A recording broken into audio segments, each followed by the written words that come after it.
بسم الله الرحمن الرحيم. يا أيها الذين آمنوا كتب عليكم الصيام كما كتب على الذين من قبلكم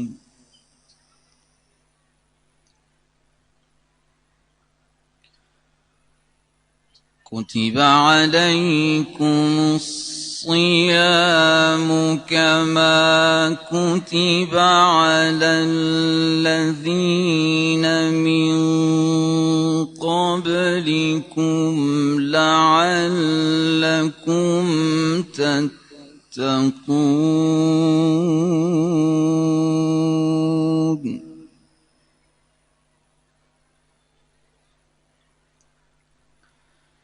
أياما معدودات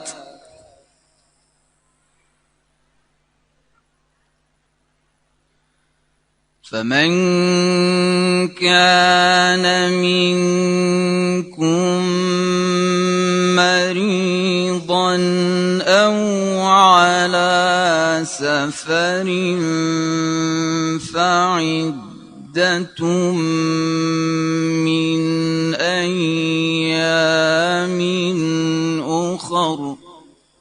صدق الله العلي العظيم. اعوذ باللہ من الشیطان الرجیم. بسم اللہ الرحمن الرحیم. الحمد للہ رب العالمین. شہر رمضان الذی انزل فیہ القرآن ھدی للناس وبینات من الہدی والفرقان. خداوند منان کا لاکھ لاکھ شکر ہے کہ اس نے دوبارہ توفیق نصیب فرمائی کہ ماہ رمضان کی ایک اور رات ایک اور دن درک کر سکیں اور آپ کی خدمت میں ایسے مطالب بیان کر سکیں جو ہم سب کے لیے مفید ثابت ہوں، سعادت و نجات کا سبب بنے. جیسا کہ آپ کو معلوم ہے کہ ہم اس سیشن کے اندر کہ جو تربیت و تزکیہ کے نام سے پیش کیا جاتا ہے اس میں بعض اخلاقی و تربیتی موضوعات کو لے کر چلتے ہیں. ایک موضوع آپ کی خدمت میں شروع کیا تھا پچھلے ہفتے جس کا عنوان گناہ کی حقیقت کے حوالے سے تھا کہ گناہ انسان کیوں کرتا ہے، گناہ کی حقیقت کیا ہے، اس سے بچنے کے راستے کیا کیا ہو سکتے ہیں. اس قسم کے سوالات کو جواب دینے کے لیے ہم نے انہی شخصیات کو دعوت دی ہے کہ جنہوں نے اس موضوع کو شروع کیا تھا. ہمارے ساتھ حاضر ہیں جناب نوید حسین مطہری صاحب اور اسی طریقے سے آغا جمشید علی صاحب. آپ دونوں کو خوش آمدید کہتے ہیں کہ آپ پروگرام میں دوبارہ تشریف لائے اس اہم موضوع پر گفتگو کرنے کے لیے. آغا نوید، ہم آپ سے پروگرام کا آغاز کرتے ہیں اور ہماری بحث یہیں پر ہی تشنا رہ گئی تھی کہ سوال یہ اٹھایا تھا پچھلے پروگرام میں کہ گناہ کے کیا اسباب ہو سکتے ہیں. تو آپ نے مختصر توضیح دی تھی لیکن اس کو مزید توضیح کی ضرورت ہے، وہ آج آپ تکمیل کیجئے. جی بسم اللہ الرحمن الرحیم. کچھ مختصر توضیح ہم نے عرض کی تھی اس سلسلے میں کہ گناہ کے اسباب میں سے دو بنیادی سبب ہیں. گرچہ اسباب اور بھی بیان کیے جا سکتے ہیں لیکن بنیادی جو یہاں پر سبب ہیں وہ دو ہیں. ایک انسان کے وجود کے اندر جو اس کا نفس ہے جس کو داخلی اور اندرونی دشمن سے تعبیر کیا جاتا ہے انسان کے لیے، اور دوسرا سبب یہاں پر بیرونی دشمن، باہر سے دشمن جس کو شیطان، اس کے حزب اور اس کے ساتھیوں سے تعبیر کیا جاتا ہے. یہ کہ نفس کس طرح انسان کا دشمن ہے اور کس طرح یہ انسان کو گناہوں کی طرف کھینچتا ہے، اس کے سلسلے میں کچھ گزارش ہم نے دی تھی. مفصل اس طرح بیان کر سکتے ہیں کہ سب سے پہلا نقطہ یہ کہ انسان یہ دیکھے کہ اس کی حقیقت کیا ہے. کیونکہ انسان کو خدا نے خلق کیا ہے اور جس کا وجود بدن، جسم اور روح سے ہے کہ حقیقت انسان کی آیا اس کے روح سے ہے، اس کے بدن سے ہے، یہ پہلا نقطہ ہے، بہت بنیادی نقطہ ہے کہ قرآن مجید کی جو تعلیمات ہیں، ائمہ کی جو تعلیمات ہیں، ان سے واضح ہے کہ انسان کی حقیقت اس کے روح سے ہے، اس کے نفس سے ہے۔ یہ روح اور نفس دو مختلف کلمات ہیں لیکن ایک ہی حقیقت کی طرف ناظر ہیں، مختلف جہات سے، جی مختلف اعتبارات سے۔ تو یہ نفس اور یہ روح انسان کی حقیقت ہے، اور یہ ایسی حقیقت ہے کہ جو فرامادی ہے، یعنی مادیت سے اوپر مادی سے ہے، مافوق ہے۔ جی۔ دوسرا نقطہ جو یہاں پر مہم ہے اور وہ یہ کہ نفس کے جو انسان کی حقیقت ہے، اس کے مختلف کیفیات ہیں، اس کے مختلف حالات ہیں، لیکن یہ کیفیات، یہ حالات کیسے نفس کے لیے تصور ہوتے ہیں، یہ ان قوتوں کی وجہ سے ہے جو اس نفس کو حاصل ہیں۔ نفس کو جو قوتیں حاصل ہیں وہ انسان کے تمام افعال کے لیے مبدا ہیں، منشا ہیں، یعنی انسان جو کام کرتا ہے وہ نفس کی قوتوں کے ذریعے کام کرتا ہے، اور یہ قوتیں انسان کے اس بدن اور جسم سے مربوط ہیں، یعنی یہ نفس اسی بدن سے مرتبط ہے اور وہ قوتیں اسی بدن سے مرتبط ہیں، وہ قوتیں بھی انسان کے اعضاء کے ذریعے انسان کے لیے افعال کا منشا بنتی ہیں۔ یہ دوسرا نقطہ۔ تیسرا نقطہ جو ہمارے اس بحث کے لیے مطلوب ہے اور مقصود ہے وہ یہ کہ ان قوات کو دیکھا جائے کہ ان قوات میں سے ایک قوت ہے قوت شہویہ، قوت غضبیہ، کہ جو قوت عاملہ مقام عمل اور مقام فعل سے وابستہ ہے نفس کے لیے۔ اسی طرح اسی مرحلے پر ایک اور اس میں ہم تھوڑا سا مزید اس کو کھولیں گے تاکہ ہمارے ناظرین کو مطالب سمجھ میں آ جائیں۔ قوت شہویہ مثلاً جو ہم تعبیر استعمال کر رہے ہیں شاید اردو میں رائج نہ ہو، اس کو تھوڑا سا کھولتے ہیں کہ یہاں شہوت سے مراد وہ اشتہا ہے۔ جی بالکل، میں اس کو نہ کہ وہ شہوت کے جو ہمارے معاشرے میں رائج ہے، وہ نہیں ہے۔ قوت شہویہ یعنی اس کا کام کیا ہے، جو اگر اس کا کام بیان ہو تو خود قوت شہویہ واضح ہو جاتی ہے۔ قوت شہویہ کا کام یہ ہے کہ انسان کے اس وجود کے اندر کچھ رجحانات ایجاد کرتی ہے، کچھ تمایلات ایجاد کرتی ہے۔ یہ جو انسان کے اندر رجحان کسی کام کی نسبت پیدا ہوتا ہے، یہ اس قوت شہویہ کا کام ہے۔ اچھا، یہ رجحانات بھی ایک مادی نوعیت کے رجحانات ہوتے ہیں جو اس قوت شہویہ سے انسان کے اندر وجود پاتے ہیں۔ اسی طرح قوت غضبیہ انسان کے اندر تنفرات کو وجود دیتی ہے۔ تنفر، اچھا، دونوں قوتوں کا انسان کے نفس کے لیے ہونا بھی مفید ہے، ضروری ہے۔ کیوں؟ اس لیے کہ انسان اس عالم دنیا میں ہے، اس عالم دنیا میں جیسے مثلا نسل ہے انسان کی، اس نسل کا بڑھنا۔ یہ رجحان کے حوالے سے عرض کروں گا، رجحان جو آپ نے عرض کیا کہ قوت شہوت جو ہے وہ رجحان کو پیدا کرتی ہے، تو رجحان دونوں کیٹیگریز کے اندر، چاہے رجحان مثبت ہوں چاہے رجحان منفی ہوں، انہوں نے جو پیدا ہونا ہے اور پھوٹنا ہے وہ قوت شہوت سے ہے۔ اسی طریقے سے قوت غضبیہ، غضب کی جو قوت ہے، اس کا کام یہ ہوتا ہے کہ انسان میں ایک چیز کی نسبت نفرت ایجاد تاکہ وہ خود کو محفوظ کر سکے اس کے اندر، اس کے اندر دفاع کا جو ہے وہ موٹیویشن اس کے اندر ایجاد کر سکے اس میں۔ تو ان دونوں کا ہونا بہت مفید ہے، لیکن ان کی تربیت ہونی چاہیے، بالکل ان کو اپنے حد اور اعتدال میں ہونا چاہیے۔ اسی کے ساتھ اسی مرحلے میں یعنی نفس انسانی کے اس مرحلے میں دو اور قوتیں بھی ہیں جن کا تعلق مقام فعل سے نہیں ہے، مقام ادراک سے ہے، جیسے قوت واہمہ ہے، قوت خیالیہ ہے۔ ٹھیک، تھوڑا سا ہم آگے چلتے ہیں کہ اس کے بعد کے مرحلے میں دو اور جو ہے وہ قوت تو ایک ہی ہے، قوت عاقلہ، لیکن اس کے دو مرحلے ہیں، دو مرتبے ہیں۔ یہی قوت عاقلہ انسان کی ایک مرتبہ فکر اور سوچنے کا کام کرتی ہے، انسان کے لیے علم حاصل کرنے کا کام کرتی ہے، یعنی برہان سے چلتی ہے، انسان کے لیے حقائق کو روشن کے ادراکات جو ہیں وہ اس کے ساتھ مربوط ہوتے ہیں کہ وہ حقائق انسان کے لیے روشن ہوتے ہیں۔ یہی قوت عاقلہ ایک مرتبے میں قوت عقل عملی سے ہم اس کو تعبیر کرتے ہیں، یعنی مختلف چیزوں کو مدیریت کرتی ہے اور عمل کے ساتھ ارتباط ہوتا ہے۔ عمل سے اس کا تعلق ہے کہ یعنی انسان کو کون سے امور انجام دینے چاہیے، کون سی چیزیں انسان کو ترک کرنی چاہیے جو اس انسان کے سعادت، جو انسان کے کمال سے وابستہ ہیں۔ مثلا مثال لے لیتے ہیں تاکہ زیادہ ہمارے ناظرین، جیسے مثلا ظلم کا بھی ہے، جیسے مثلا جھوٹ ہے، جھوٹ کے بارے میں یہ کہنا کہ یہ نہیں ہونا چاہیے، تو یہ عقل عملی ہمارا حکم جو ہے دیتی ہے۔ سچ ہے، ہمیشہ بولنا چاہیے، تو یہ عقل عملی جو ہے یہ کام انجام دیتی ہے۔ بالکل۔ تو جب ہم ان قوتوں کو دیکھتے ہیں، ان کے کام کو دیکھتے ہیں، تو ہمارے لیے واضح ہو جاتا ہے کہ قوت عاقلہ کا ایک کام فکر ہے جو اس کے علم سے مربوط ہے، حقائق کو روشن کرنے سے مربوط ہے۔ قوت عاقلہ کا جو عقل عملی کے مرحلے میں کام ہے وہ مقام فعل سے مربوط ہے، انسان کو اچھے امور کی طرف راغب کرتی ہے، کہتی ہے کہ اسے انجام دے۔ پھر وہ جو ہم نے قوت مطرح کی تھی، قوت واہمہ اور خیالیہ، قوت واہمہ اور خیالیہ کا بھی ادراک سے تعلق ہے، لیکن یہ ایسا ادراک ہے جو قوت عاقلہ مفکرہ سے نیچے کے مرحلے میں ہے۔ ان کی بھی تربیت ہونی چاہیے کہ یہ اس قوت عاقلہ مفکرہ کے سائے میں چلے۔ یعنی آپ کی بات کا یہ ساتھ ساتھ اس لیے توضیح دے رہا ہوں تاکہ ہمارے ناظرین کو مطالب جو ہیں وہ صحیح سمجھ میں آ رہے، چونکہ تھوڑی سی تخصصی بحث ہے اور ضرورت بھی ہے، ضرورت بھی ہے، اصل اس نقطے کی طرف ہم جا رہے ہیں، بعض نقطہ وہ نقطہ سمجھ ہی تبھی آئے گا کہ یہ والی بحث کی جائے گی آگے۔ یعنی یہ کہنا چاہتے ہیں کہ اگر یہ جو ہم نفس، یہ جو آپ نے تعبیر استعمال کی ہے کہ نفس انسان کے لیے جو ہے وہ دشمن بن جاتا ہے، ہم اس جملے کی توضیح دے رہے ہیں کہاں پر کیسے یہ نفس انسان کی جو حقیقت ہے اس کا ایک مرتبہ جو ہے وہ آ کر انسان کا دشمن بن جاتا ہے۔ تو اس بات کو سمجھنے کے لیے ہم نے آ کر نفس کو مختلف اس کی قوا میں تقسیم کیا، کیفیات میں لے کر آئے، اس کے مراتب جو وہ بیان کر رہے ہیں۔ بالکل۔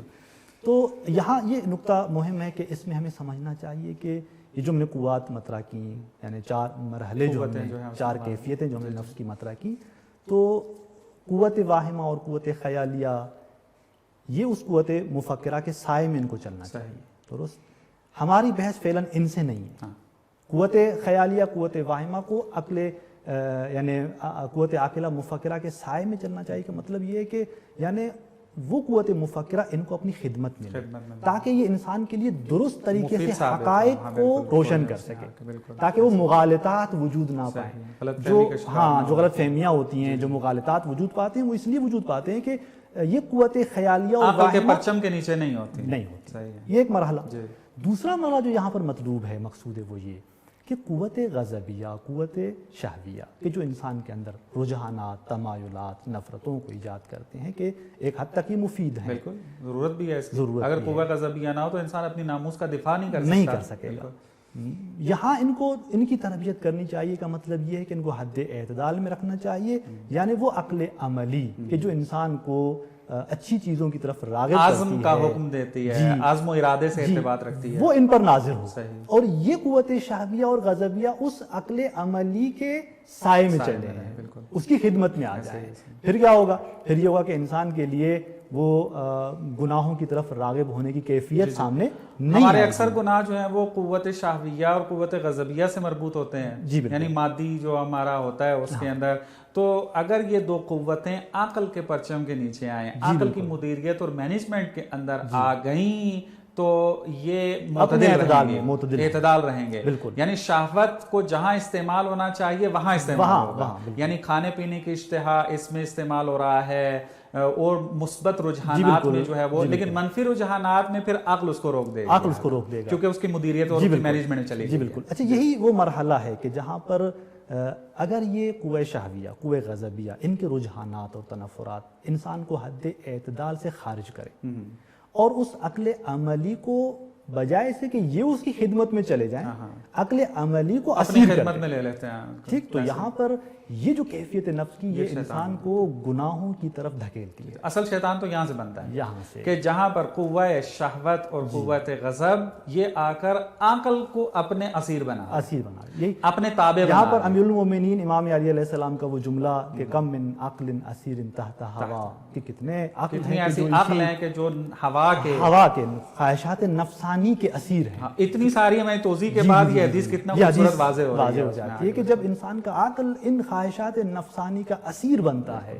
تب جا کر یہ نفس کی کیفیت ایسی سامنے آتی ہے جہاں قرآن مجید نے کہا کہ ان النفس لامارۃ بالسوء، بالکل، کہ یہ نفس جو ہے بہت امر کرنے والا ہے برائی کا۔ یہ وہ نفس امارہ وہ مرحلہ ہو جائے گا جو ابھی ہم نے بیان کیا، جہاں پر قوت شہویہ، قوت غضبیہ عقل کو اپنا اسیر بنا لے، وہ نفس امارہ ہے۔ اچھا، یہی پر نفس کی ایک اور کیفیت کہ جہاں پر ایک مرتبہ جو نفس انسان کو گناہ کی طرف دھکیلتا ہے، امارہ کی حیثیت رکھتا ہے، یعنی اس مرحلے پہ آ جاتا ہے کہ انسان کو امر کر رہا ہے۔ ایک مرتبہ نفس اسی مرحلے میں امر نہیں کر رہا ہوتا، گناہوں کو اس کے لیے مزین کر رہا ہوتا ہے، جس کو ہم نفس مسولہ سے تعبیر کرتے ہیں۔ یہ بھی قرآنی تعبیر ہی ہے کہ جناب یوسف علیہ السلام کے قصے میں بھی، داستان میں بھی یہ بات واضح ہے کہ جب وہ آ کر اپنے والد گرامی کو بتاتے ہیں پورا کہ کہانی کہ کیا ہوا، جھوٹ ہی بتاتے ہیں، تو وہاں پر جناب یعقوب علیہ السلام کیا فرماتے ہیں؟